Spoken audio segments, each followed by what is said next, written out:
À Barouz, l'ultime fief de Daesh résiste toujours. Acculés dans un tout petit secteur au bord de l'Euphrate, les membres de Daesh défendent le dernier lambeau de leur califat. Une nouvelle nuit de violents combats et bombardements pousse des centaines de personnes à sortir de la poche terroriste. Les forces démocratiques syriennes indiquent qu'entre 1000 et 1500 personnes et des centaines de combattants se sont rendus. Encerclés, les membres du groupe radicalisé se battent encore mais ne peuvent pas fuir par le fleuve car les FDS sont déployés du côté de la rive orientale.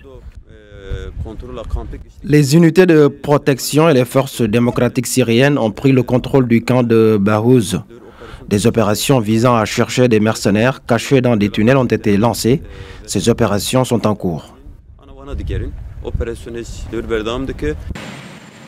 Conduite par les États-Unis, la coalition internationale a pu soutenir les FDS dans leur lutte contre Daesh à travers un appui aérien. Washington se dit donc réjoui de tels résultats et affirme une nouvelle fois que la chute du califat autoproclamé est imminente.